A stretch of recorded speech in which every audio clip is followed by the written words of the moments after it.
Okay, imagine this. You find the #1 restaurant on your favorite food app, you're excited, you want to book it, only it's completely fake. Like, no actual location, no kitchen, definitely no food. Sounds nuts, right? But this actually happened. Today we're doing a deep dive into something called the restaurant that never existed. Or maybe you've heard of it as the Shed at Dulwich hoax. We're going to unpack how this totally fictional place climbed all the way from nowhere to #1. Think ridiculous photos, loads of fake reviews, a media storm, and then this hilarious implosion. Our mission here is to really dig into the sources on this story and pull out the key insights. It's quite a tale about online fakery. So where did this whole idea even come from? Well, the person behind it was this guy, Uba Butler. He used to be a freelance writer. And get this, his old job involved getting paid to write fake online reviews.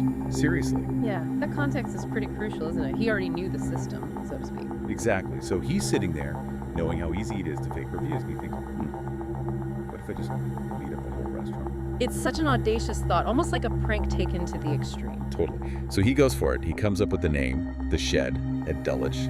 Sounds vaguely plausible, maybe a bit rustic.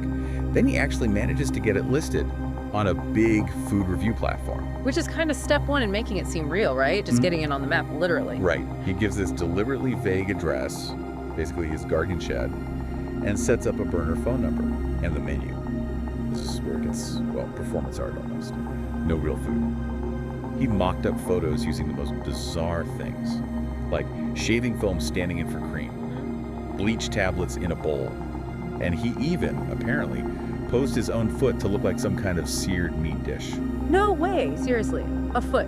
Yep, all edited to look like maybe slightly dodgy, but maybe artistic, low-quality photos, you know, the type. Wow, it's fascinating how a simple, almost comedic idea could form the basis of what looked like a credible online listing. It really makes you question how much initial trust we just give to these digital platforms. We sort of assume they've done some checking. Yeah, you just see it listed and think, okay, it must be legit, right?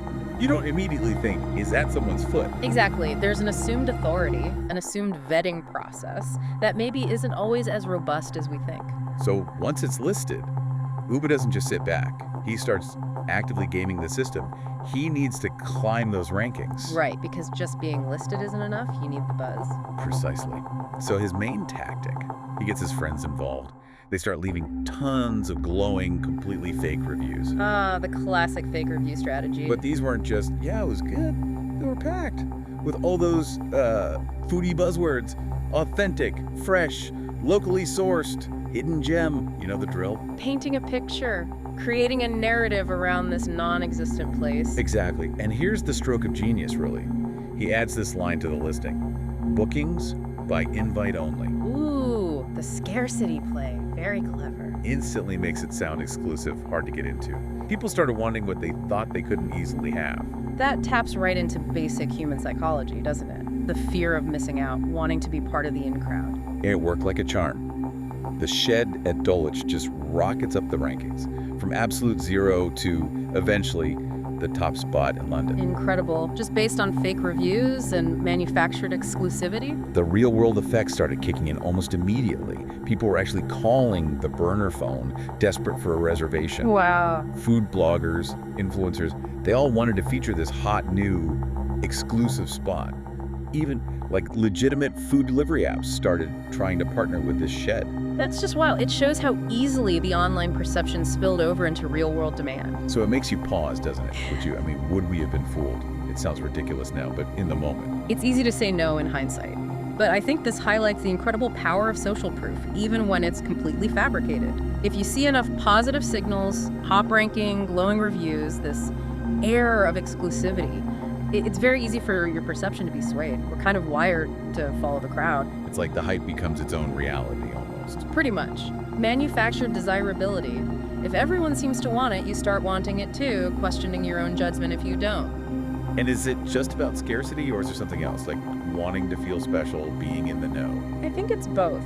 There's definitely the FOMO element, the fear of missing out, but also, yeah, that feeling of being part of an exclusive club, having access to something others don't. It's validating, even if the club is, a shed with fake food photos. Right. So the absolute peak of this whole thing comes when the Shed at Dulwich officially hits the #1 spot on the entire app for London. Number 1, ahead of actual established Michelin-starred restaurants, presumably. You got it. So Uba decides, okay, no, thankfully.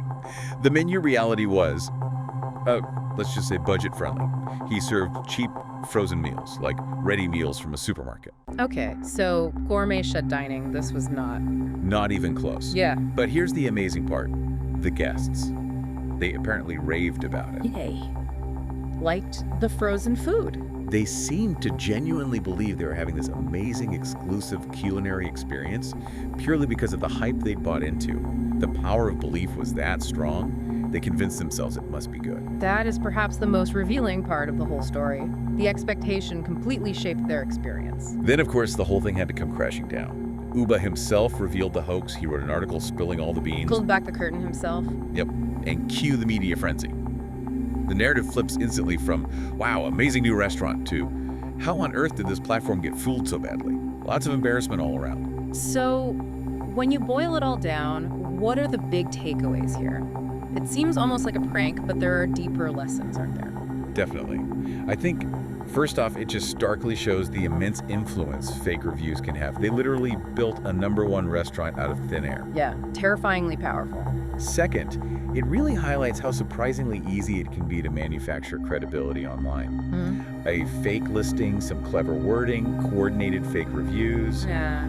It didn't take some super sophisticated tech hack. Just exploiting basic human trust and system loopholes. Exactly. And third, I think it forces us to look at why we as consumers are so susceptible. Why do hype and scarcity tactics work so well on us? It kind of exposes the fragility of trust in this whole digital world we navigate. Yeah, it's not just a funny one-off story, is it? If we connect this to the bigger picture.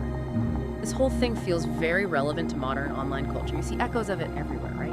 Influencer marketing, people buying fake followers, maybe even entire brands that are more image than substance.